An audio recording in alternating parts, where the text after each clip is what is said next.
You're listening to a Mango Languages podcast. Language teaching is hard, but there are a lot of reasons to be optimistic. That's why we created this show, Teaching Languages Today, a podcast for world language educators about what's working and what's not. Listen in for the problems fellow teachers are facing, learn what solutions they found, and get some much-needed self-care reminders of why you fell in love with teaching in the first place. Hi, I'm Emily, your host for the show. In each episode, I'll be taking you on a journey into seeing world language ed through a new lens by sitting down with an all-star lineup of teachers, administrators, parents, and students. It's my hope that the stories you hear in this show will get you thinking and feeling different about what you do in the classroom.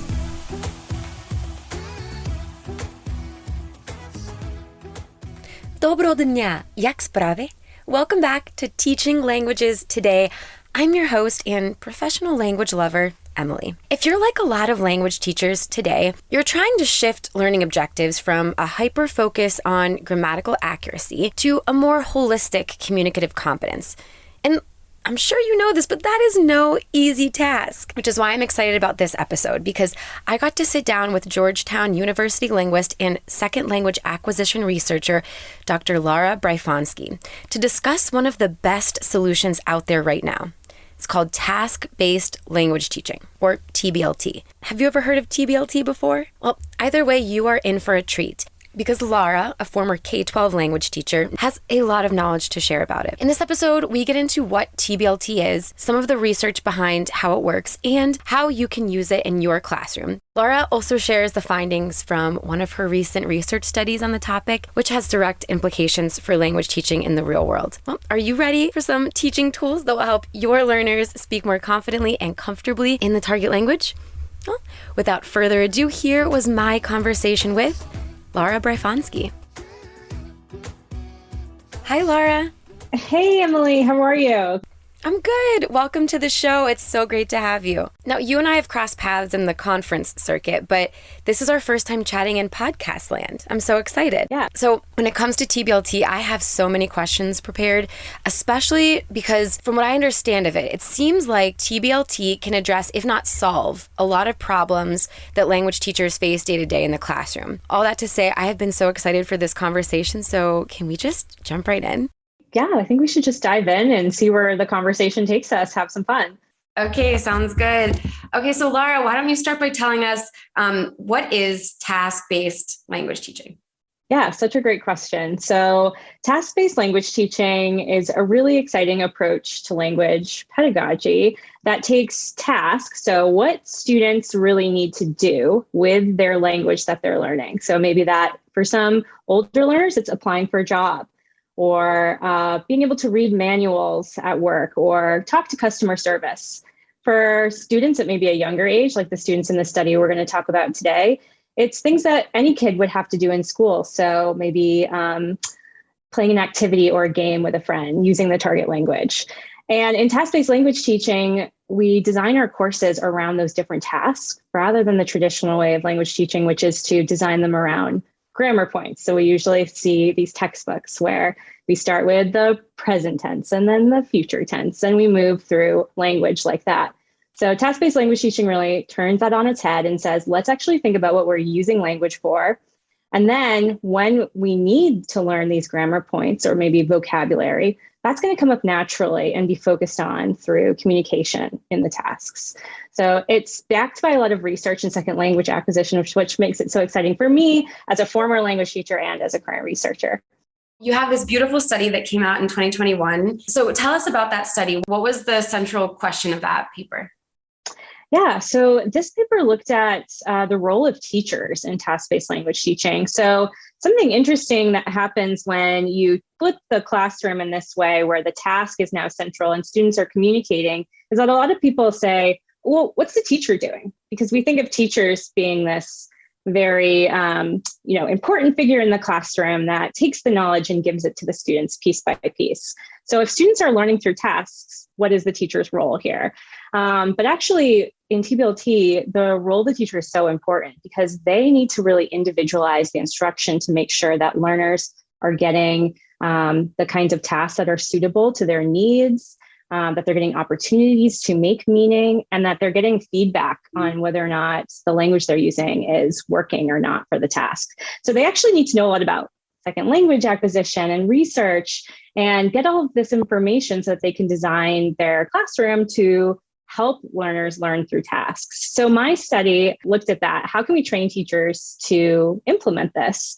And right now, the study that is in language teaching research is from a collection of bilingual schools in Honduras that are really trying to make their language teaching very cutting edge and integrating these recent types of approaches like task-based language teaching. So the teachers in this study do kind of a crash course in language teaching over the summer before they teach for the first time. And they're a unique population because most of them are brand new teachers. So they have no prior experience in classrooms. They're total novices. Some of them might have had education degrees or other experiences teaching, but they really were quite new. And so it's very interesting to see what happens when you give a new teacher information about this new approach. And then you see what do they do with that information in the classroom? Do they filter that through their own beliefs about how languages are learned, maybe their own experiences learning languages? Do they absorb all of this just like a sponge and just deliver it immediately? So I was really interested to see what happens when you tell someone about TBLT, especially a new teacher, and look to follow them in the classroom. And I actually recorded them designing and teaching these lessons. And then we reflected afterwards on what happened and what they thought. So that was really interesting to see it before and after. And what was your prediction, like a priori? What were you expecting to find? It's a great question. So there has been a lot of prior work that's looked into training teachers, mostly more experienced teachers, where there's kind of often this clash in their previous beliefs about language teaching. And then TBLT comes in and they think, oh, I'm going to have to start from scratch and redesign everything. It's going to take so much work. So there sometimes is conflict. Sometimes there's cultural conflicts too, especially in societies around the world where there is a really strong cultural connection with teachers being the powerful figure in the classroom, and students are more secondary. They're sitting there quietly and learning. So to flip that is difficult for some teachers.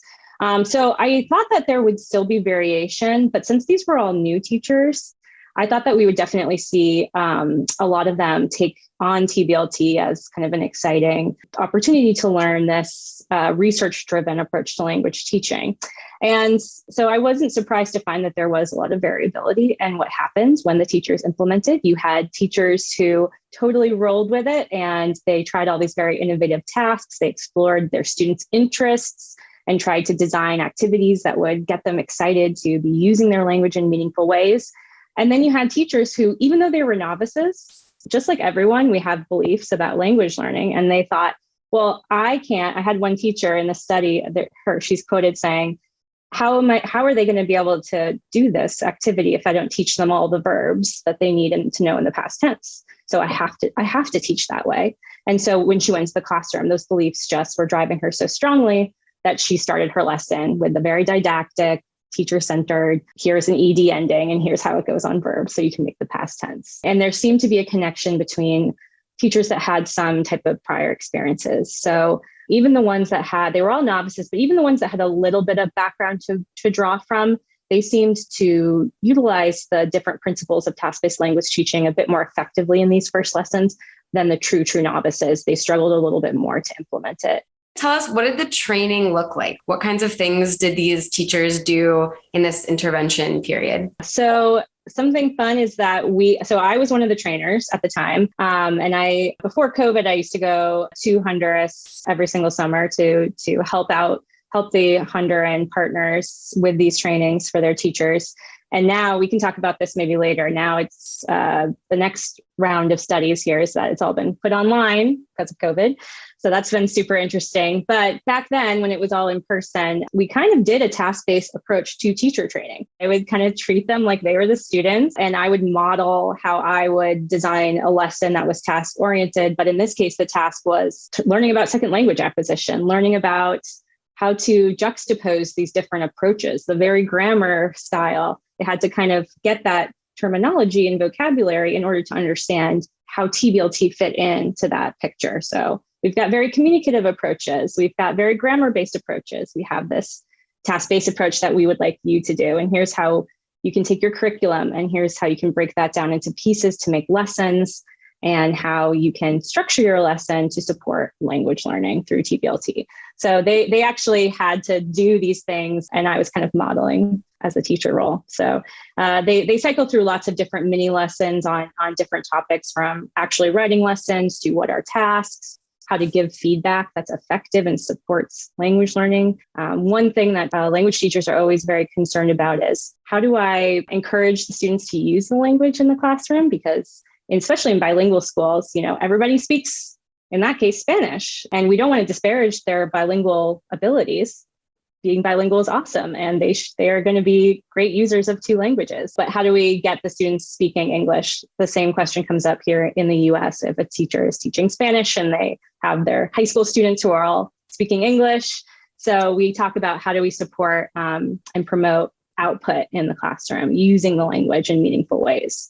So they do all that, and then they get to try it out. So we have a summer camp, and the summer camp has all the kids there, and they actually get to use those kids as guinea pigs for their lessons. So they have to, they're making it fun because it is a summer camp, but they get to try out everything that they want to do that next academic year. For the younger students, they might practice doing a morning meeting where we do the weather, and maybe they sing some songs, alphabet, all these different things that they want to try out with their kids.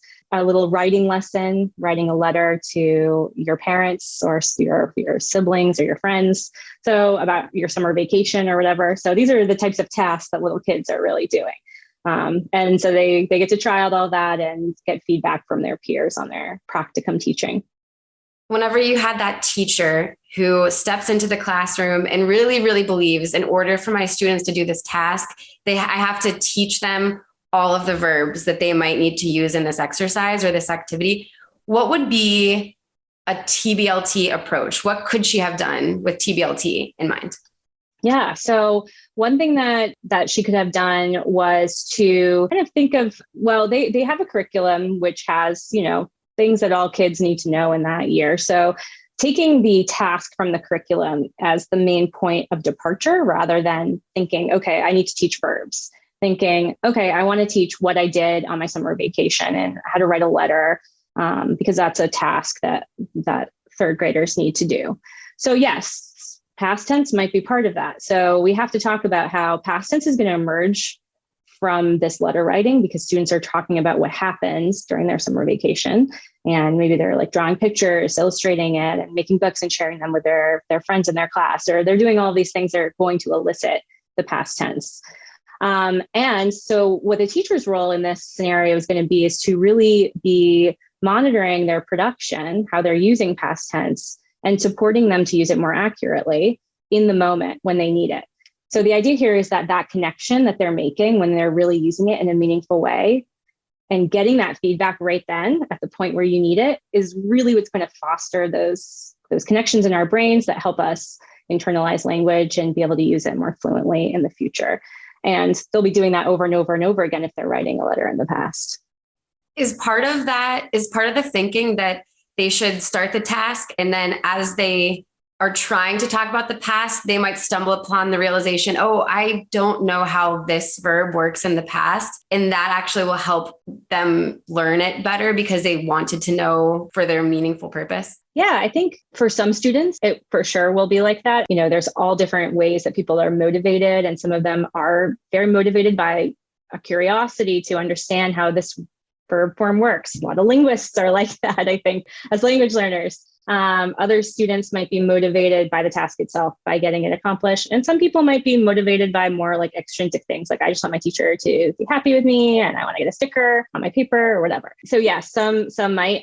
But we do know that students that do notice that, so who start to say, oh, I notice that every time that I write this letter, my teacher, she helps me correct some of these verb forms, or I asked her for help and she's talked to me and she was using this verb form. Students that start to notice those differences and start using them themselves, that noticing does seem to facilitate language learning as well. So the more you notice, the more it seems that you learn. Right. And I think one thing that people can easily misconstrue about TBLT, and you hinted at this earlier, Lara, is that like the teacher doesn't do anything. Like there's that, and that's not true. It's not that there's no like traditional teaching, or there's no chance for the student to explicitly learn these verb forms. They're not learning everything on the fly, right? Can you talk a little bit about how that would work in this situation? Yeah, definitely. So, right, the teacher is definitely not just standing there after they gave them the activity. They are going around monitoring the classroom. And this is something that the teachers in my study tended to do really effectively, because one of the really important things about TBLT is that students are, learning in this very collaborative, cooperative environment where they're getting this individualized feedback. So the teacher is constantly on their feet, monitoring what all the students are doing and giving them that feedback when they need it in the moment. And a lot of times, especially in this example of like a writing class, you're structuring it around an activity that usually has some sort of presentation at the end. So that's a really fun way for the students to also practice their oral language skills. So, if the students all come up and present on their papers, they are getting even more feedback potentially on the past tense endings, if that was critical to being understood in their writing. So the teacher is giving them even more support and feedback. And in this school, they definitely structure their writing around, the stages of the writing process. So the kids have to go through their drafting and the editing and the revising. So they're getting even more feedback around those things. So in that way, it's really getting them that repeated exposure that we know is so important for development within the meaningfulness of the task. So the teacher is actually way more active, I think, than if you give kids a fill in the blank worksheet to fill in like the ED endings or something like that. They will sit really quietly and they will do it, and it will be great. And the teacher might feel like, great, I can sit back and relax. This class is going amazing. So it's not that TBLT is any easier on the teacher. In fact, I think it's actually harder and more work to think of when can I bring the meaningful input to my students when they need it most. And I think part of it too is what happens before the activity. Could you introduce, let's say, a past tense activity like what did you do last summer as a writing prompt before having ever taught the ED ending in English? Like how do you think about that in the process of TBLT? I think of it as a way most teachers would start off a lesson like that if they're using a task-based approach with a lot of modeling. So maybe they read a bunch of stories that are very similar. So students are already picking up on, again, it's not like the ED ending is being talked about necessarily, but they're reading stories that are in the past. Maybe the teacher does like a think aloud saying like, we're going to be writing stories about the past. Last summer I went to the beach with my family and it was really fun. So I'm going to write a story to my friends, and they might actually think through the process out loud of modeling how they would write the story. And so again, they're getting this information. And really at the end of it, it's not necessarily in TBLT that those students wrote papers where the ED ending was correct in every instance. That's not the goal. We're moving away from this idea that accuracy is the only way that success in language can be judged. The goal is that did they successfully write a letter to their friend and transmit that, and in this case, it's, the stakes are low because we're writing, maybe we should say an email, I guess, today, but in the paper, they really are writing letters to their friends. But, the stakes could be higher in a classroom of adults where the task is to be able to ask your professor to write you a letter of recommendation. And maybe a student really actually does need to do that. And at the end, they actually have to write that letter to their professor and get the response. So the accomplishment isn't necessarily were they using all of the endings right in their letter. It's whether or not the task was successful. I think it's such a simple, but absolutely radical, different way of thinking about classroom, because as a perfectionist, when or like a type A person, I'm sure a lot of the teachers listening can identify with these terms. I think it's so easy to think that accuracy is the only way or it's the best way to measure progress. And it's just not true. Right. Yeah. We forget about all the other dimensions of language, right? Fluency. So being able to, get your point across maybe at the rate of speech that you want to without too many hesitations or stumbling and having to backtrack. How complex what you're saying is. So are you using, embedding clauses? Are you, doing things like that are a little bit more complicated than just a straightforward present tense sentence? Vocabulary, we could talk about that being complex too. Like maybe we're using just the most basic words. Maybe we're using, really technical vocabulary that we had to study. Maybe so it's not just about, is every grammar point right? Is every word exactly right? So there are so many ways of looking at language other than accuracy. And I totally agree that it is really radical to change our viewpoint of saying, well, I wanted them to learn the past tense ending. Well, in TBLT, the teacher isn't going to say that because the task is not to learn the past tense ending. They'll need it eventually to write it, but it might not be 100% accurate at first. And that's fine because that's not the point of the task. I can even see as a linguist, I've never actually taught a fully TBLT class. I feel like the language courses I've taught have all been a hybrid curriculum that I've inherited. But I feel like if I were to learn a new language right now, let's say pick up, Japanese, I would, going into every lesson, my brain is still wired to expect, okay, what's the grammatical objective of today's lesson? What is the vocab? And it's just so ingrained. But my prediction would be that after like 2 weeks, I would really be like, oh, okay, I actually don't need to like search for these grammar and vocab objectives. This is truly the objective that I want. And it's helping me learn the language. Yeah. I completely agree. And I, as a language learner myself, I've definitely been in the exact same situation of begging my teacher, like, but did I say this right? Come on, tell me, was it right? Did I say all of these things right? I'm just not so confident. Mm-hmm. And even a teacher that is trying to be, maybe not in a fully TBLT classroom, but is trying to not correct every single grammar point because they know that will just discourage their students if they get back a paper with red all over it. I think it's still hard to transition to a perspective of how well did this person get their point across? Were they able to get what they needed from the situation?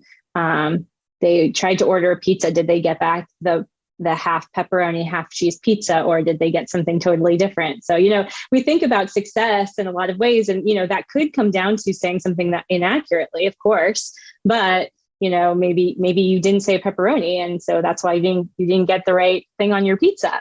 But at the end, you're going to notice more that your pizza's wrong than you think about all of these different particularities of your grammar. And the idea here is that through doing these tasks and, subdividing them into subcomponents. So in the ordering a pizza example, when you call or you maybe open up the app, you have some preliminary things you have to do. There's lots of different pieces, and teachers can break down the task into these subcomponents so that they're not just throwing people into this whole complicated task that they have to learn all at once. So you do have to subdivide it into subtasks to be able to learn, of course.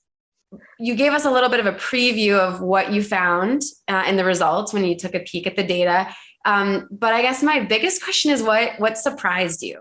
So something that I thought was really interesting was looking at, so what I did after I recorded all of their first time trying out their task-based lessons and the teaching practicum is we did stimulated recall interviews, which means that right after they taught, I sat down with them with a video, which can be very scary for teachers. I definitely remember when I was in my teaching practicum myself, that the idea of watching me back teaching was absolutely horrifying. So, I tried to make it as low stress as possible. And all I did was I said, what were you thinking when you did this? And we paused the video and they told me, they just externalized all of the things that were running through their minds and all the decision-making that they made. And it was very recent. So, we hope that there hadn't been too much decay in their memories at that point. And so that was super fascinating and surprising to see how they were really focusing on so many individual issues that were popping up all the time. And they were new teachers. So it makes sense, I guess, that they were concerned about just kind of maintaining control of the classroom and not losing track of what was going on. But a lot of them, they kind of had to leave their lesson plans and let them go because they started to lose track based on trying to support individual students here and there a lot, which, is not a bad thing. Individualizing instruction is a really important aspect of TBLT. But I didn't realize until I talked to them after all of their lessons, how focused they really were on this, the idea of the environmental concerns of the classroom and the individualizing of the instruction. They weren't really, yet able to focus on a lot of these higher level aspects that we had learned about in the training about, the focus on forms, how to, elaborate their input to provide lots of rich input to the students. So, they just weren't quite there yet, but again, it was their first time. So we totally give them all of the credit in the world that is due, because teaching, especially children, is so difficult at first.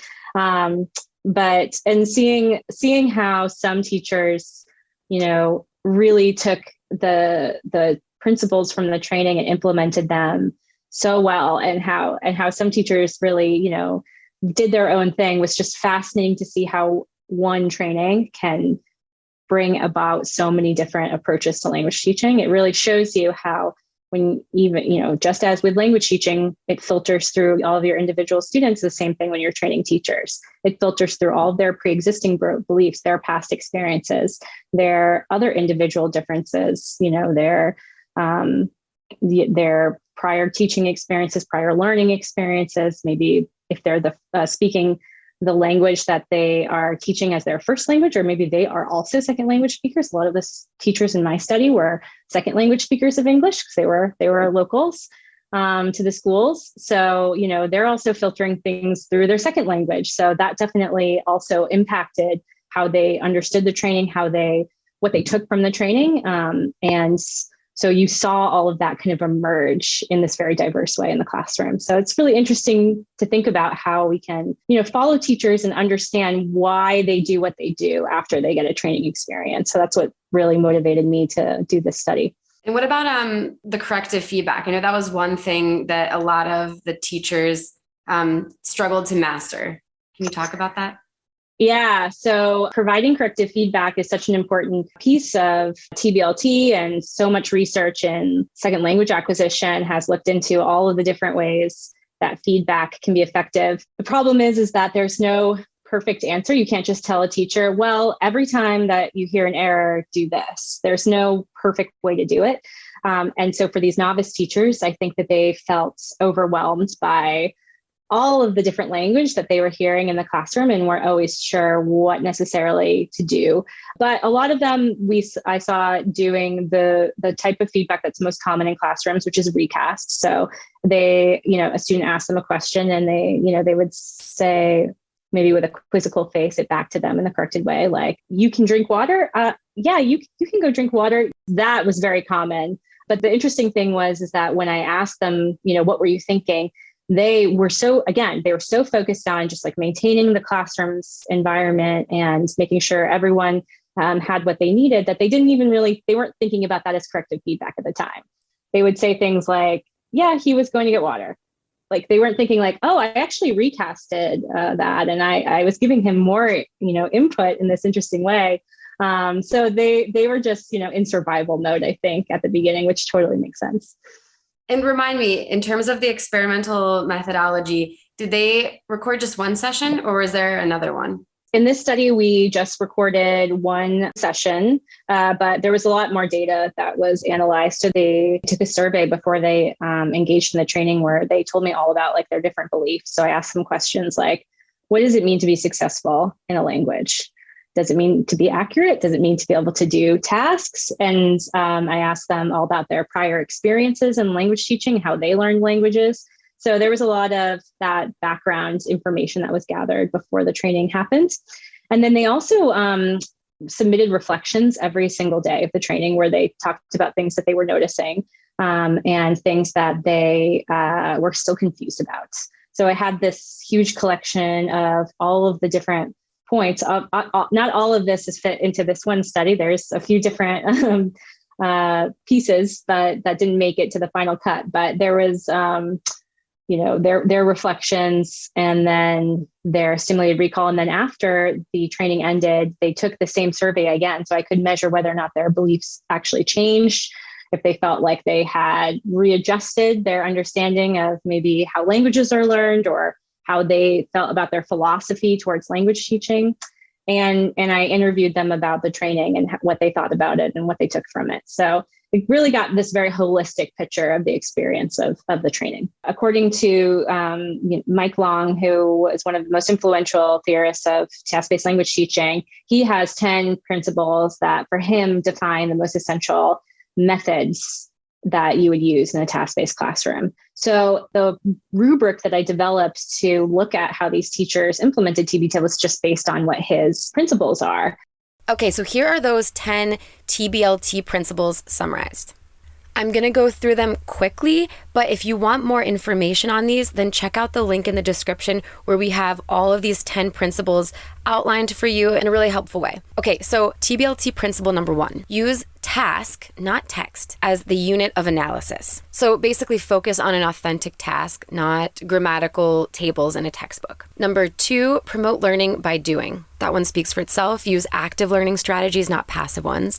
Number 3, provide elaborate input. This is like as opposed to simplified input. Number 4 is related to number 3. It's provide rich input. And so this has to do with providing like rich, authentic input, something that is specific to the task rather than generic to, something specific to the task would be like talk about what you did yesterday as opposed to explain the past tense conjugation rule. Number 5 is encourage inductive chunk learning. This has to do with allowing your learners to kind of pick things up on the fly and not necessarily feel like they need to explicitly understand each piece of the word or the sentence structure, but just kind of let it flow in over time. Number 6 is focus on form. This is in contrast to a focus on forms with an S. So learners' attention is drawn to linguistic problems as they arise within the context of meaningful task-based interactions, which has shown to promote second language development. Number 7 is provide negative feedback. And by negative feedback, they of course don't mean, scolding.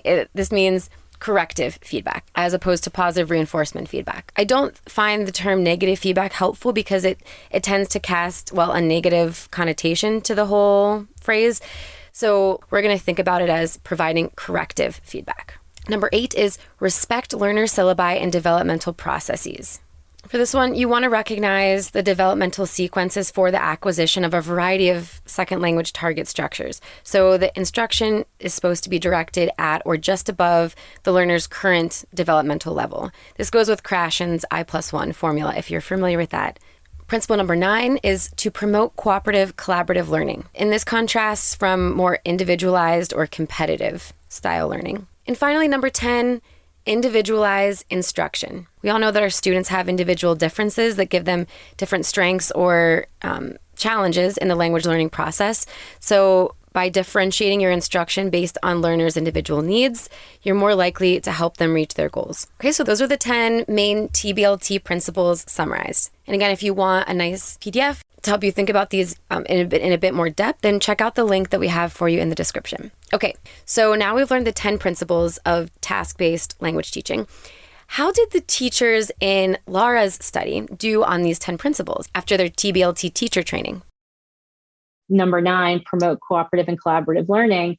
That was something that everyone scored high in, again, because they, like I said, they were really focused on that. They also did well supporting learning by doing and using text. A lot of them did use tasks. So while there were a few that I highlighted in this study that really held on to their grammatical, structured teaching beliefs, on the whole, they were orienting towards tasks. So that was definitely a bright point in the study that it seemed like the hallmark of TBLT did transmit. Some of these other pieces that are more technical, obviously are still developing, which makes sense. It was their first time. I'd love to see how I do, if I was taking this training, and I'd love to see how it informs the way I make decisions on the fly, with a TBLT approach. Yeah, I really appreciate the elaborate input one, because I know I've made that mistake myself as a teacher of, I think there's this underlying fear that some teaching personalities have of, I want to make sure my students never feel lost. Right. So you're always just trying to, bring it down to their level, and you might even miss the mark and make it under their level. And then it's way too basic, and you're not giving them that I+1, desirable difficulty. So I think that one's so important. Yeah. And I think that, that is what causes the experience that a lot of people have, especially I would say in like US based contexts, because that's what I'm most familiar with, where you took like Spanish class for like all of school, like 10 years, maybe even. And then people say, well, yeah. And then I went to Spain on vacation and I couldn't even order coffee. Like I could not use my language at all. And you think, well, that's just insane that we spent all these time in language classrooms in some people's cases, not everyone's case, obviously. And then they just feel like they can't use it. And I think that often that can be attributed to repeated oversimplified language and memorizing lots of grammar and vocabulary, but never applying it to any situations. So that's why I definitely had that scenario when I was learning French in college. I could read L'Étranger and write an essay. And then when I went on my study abroad, I could barely communicate with my host mother or follow her conversation. So I had this very grammar-based understanding of French. When I moved to Honduras, I did not speak any Spanish at all. I totally learned it in the moment from talking to parents, getting to know families, integrating into the community as best I could. And I surpassed my French abilities in the first year that I lived there. So it really blew my mind. And that was not TBLT. That was just like immersion, but it definitely felt like a very personal experience into how memorizing grammar doesn't always lead to feeling successful in a community when you really want to be able to communicate. Absolutely. We actually have a video and a podcast about this exact experience, because this experience can be so demoralizing when you study for so long and then you are dropped somewhere new and you're like, why am I so lost? And there's a lot of different reasons why, but one of them is if you have this hyper focus on grammar accuracy, you're missing all of the other nuggets of dialectal diversity and just or individual diversity and just communicative competence. 100%. Yeah, I do think that a lot of students are too focused on accuracy. And, that comes from your experience being graded over and over again on how accurate you are. And, again, with TBLT, the outcome should be a task-based assessment. So rather than giving people a quiz on how accurate they can be, you ask them to actually do the task, and you have a rubric that's aligned with how successful they were at doing that task. And that might have a multidimensional look at language and language use involved, but it's definitely not going to be just about how many times they said the ED ending and if it was right every single time. Right, exactly. Okay, so stepping back, looking at everything that you've learned over the years about TBLT, what do you think is the one thing that language teachers should be taking away from this work? Wow, that's such a great question. One thing. So taking us outside this dichotomy of just grammar approaches and just pure natural approaches to language, and actually seeing this middle area where we have the task and we have the form coming in when it's needed. I think that was really inspiring to me. And it's been through this work that I've been training with the teachers that I work with and other teachers in other contexts. I think that has always been the area that has proven to be the most kind of exciting. There's a slightly different way to do it that can be really fun and can cause a classroom to be full of talking and energy where students are really using the language. And that's what I think is most exciting about it.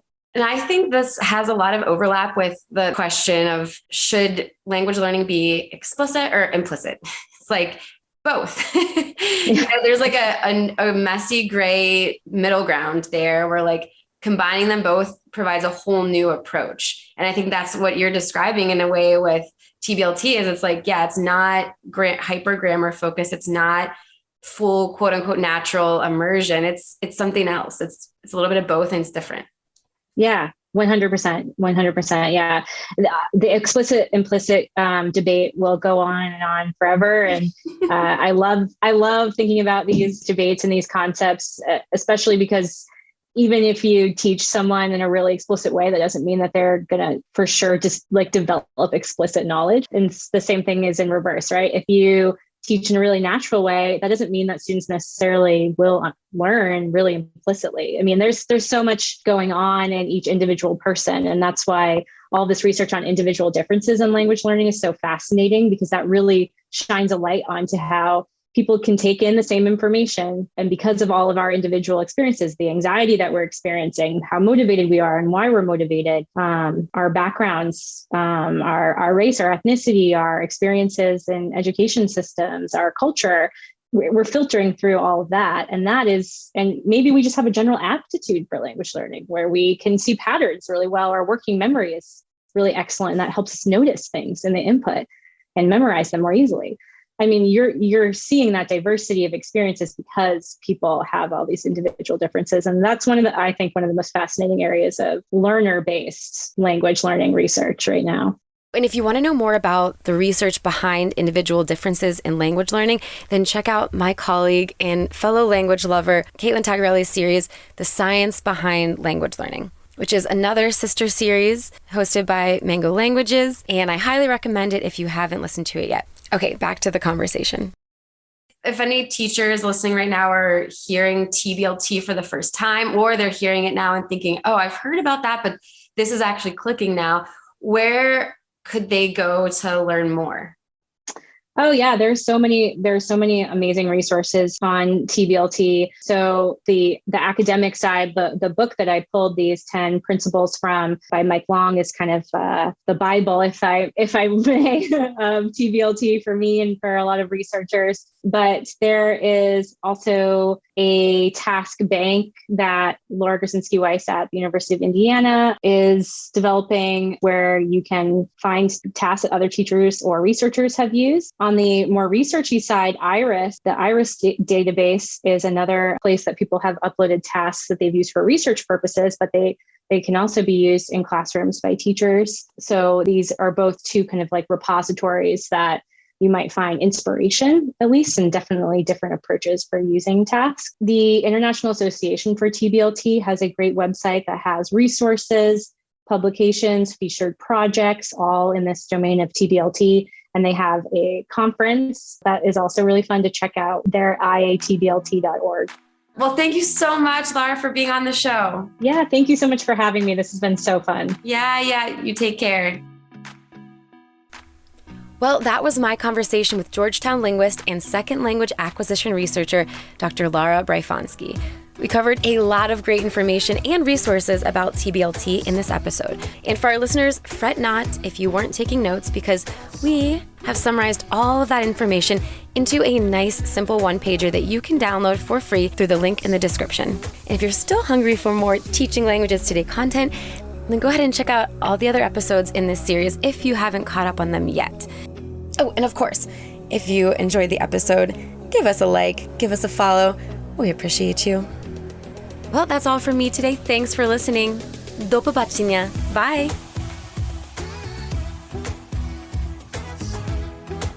This episode was hosted, produced, and edited by me, Dr. Emily Sabo. Our production manager is Dr. Erica Catregli. And our audience was... Oh, wait, that's you.